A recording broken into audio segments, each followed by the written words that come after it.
Maaf, sekali lagi saya maaf. Ini demi Allah, baik dakwah kepada saya. Seseorang yang tidak mengakui jasanya beliau Ghos, maaf, tidak ada maaf bagi mereka. Maaf, sekali lagi saya maaf. Orang yang tidak mau mengakui jasa beliau Ghos, itu otomatis tidak lil Ghos. Dan kalau kita tidak ketemu dengan Ghos, tidak ketemu dengan lembaga sakitnya, kita sampah, kita kotoran. Kita ketemu dengan sawakidiyah, kemudian kita diangkat derajat kita, dijadikan pengawas sawakidiyah oleh Mbah Yai. Itu bagaimana sekarang?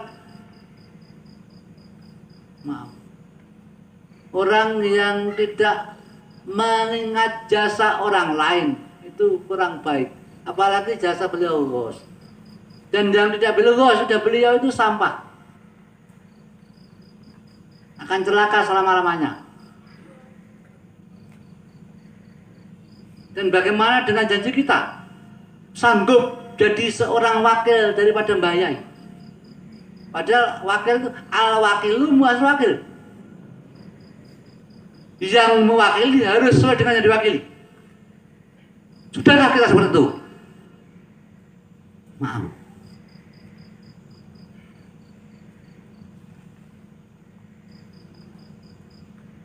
Maaf.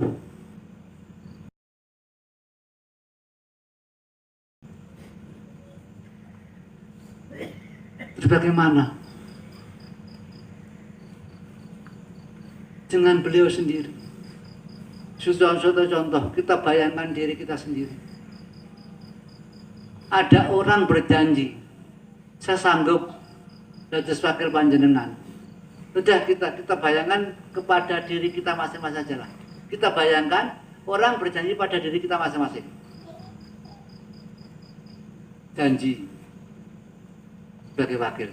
Terus di saat kita tidak ada, terus tidak melakukan apa yang kita inginkan, bagaimana perasaan kita? Maaf, Mbah Yai sendiri juga manusia, punya rasa kecewa.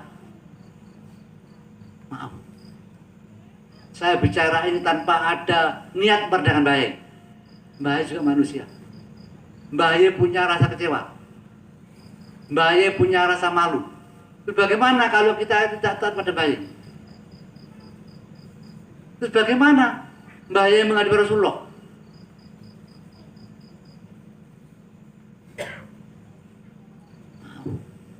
Sekali lagi saya mohon maaf. Saya mengatakan ini tidak ada tujuan apa-apa. Saya hanya inginkan saudara-saudara pengamal bahagia di akhirat. Demi Allah. Tidak ada keinginan apa-apa saya. Karena saya ingin saudara-saudara pengamal menjadi pengamal kita hari ini. Demi Allah. Tidak ada tujuan penggiringan.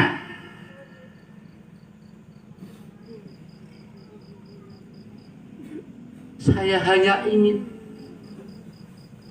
pengamal bersama-sama di akhirat bersama Mbah Yai. Oleh karena itu marilah kita bersama-sama belajar pengeterapan lillah, belajar mengeterapan lil Rasul, belajar bersama mengeterapan lil Ghaus, belajar bersama mengerti arti dasar daripada billah, bil Rasul, bil Ghaus. Mari kita bersama-sama berjuang dalam mencapai kebahagiaan akhirat. Sekarang mari kita bayangkan kalau diri kita, sahabat-sahabat kita setiap hari hidup bersama, jangan bersama,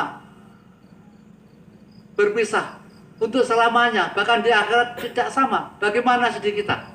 Dan bagaimana orang yang disiksa?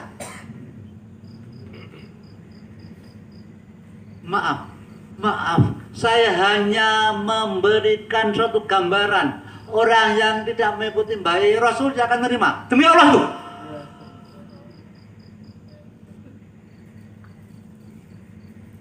Karena Mbah Yai diberi Allah untuk menolong manusia. Diberi Allah untuk menyelamatkan kita.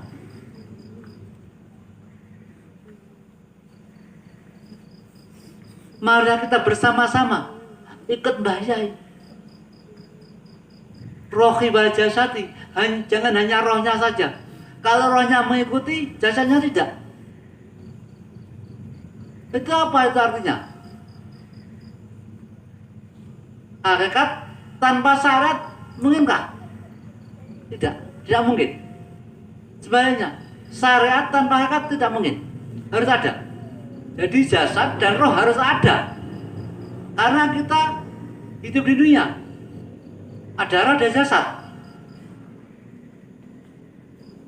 Mari kita bersama-sama belajar bersama saya, meyakini Mbah Yai.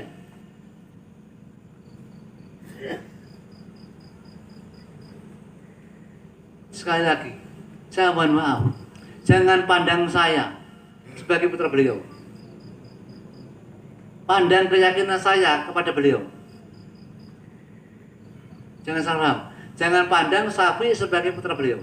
Pandang keyakinan Syafi'i kepada Mbah Yai. Hanya itu. Kalau sama memandang Syafi'i sebagai putra beliau itu akan menjadikan kurang baik. Karena Syafi'i juga manusia biasa. Punya keliru, punya salah. Al-insanu makhlukatu manusia. Manusia tidak pernah luput khilaf dan dosa. Kalau ikut Syafi'i nanti bagaimana kalau Syafi'i tidak istiqomah?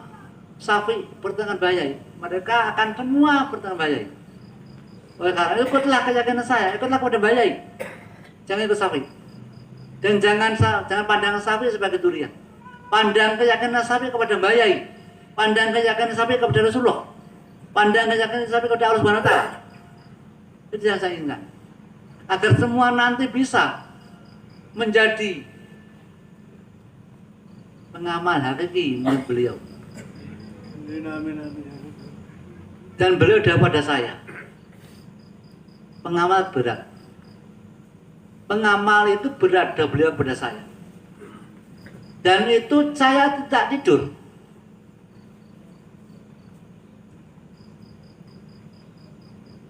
Bahkan beliau bertanya pada saya.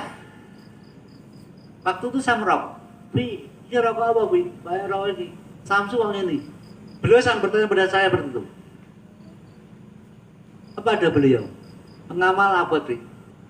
Pengamal kui sing terpilih lan dipilih Subhanahu wa taala. Pengamal apa Wi? Pengamal kui wong sing terpilih lan dipilih Allah Subhanahu wa taala.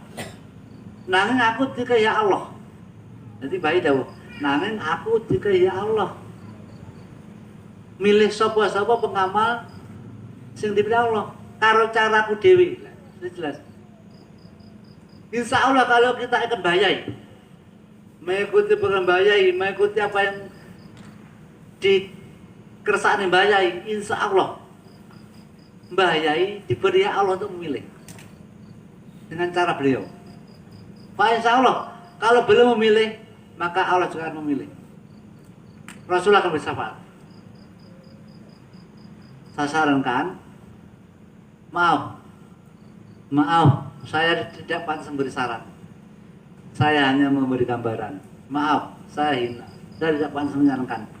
Saya hanya meminta, mengharap, marilah melakukan programnya Mbah Yai mulai saat ini. Marilah sama-sama belajar dengan saya yang hina ini untuk melakukan perjalanan Fakidiyah seperti yang dikehendaki Mbah Yai sebelum tahun 89. Karena setelah tahun 89 ke atas banyak penyelewengan, banyak penyalahgunaan soal Fakidiyah ajarannya demi kepentingan pribadi, demi kepentingan kelompok, demi dinasti tertentu. Oleh karena itu marilah mulai saat ini kita bangkit. Kita mumpung masih ada kesempatan, mumpung nyawa belum uncat Sokorogo, mari kita kembali melakukan apa yang dilakukan Mbah Yai. Dan beliau dawuh, PSB itu jati diri Fakidiyah.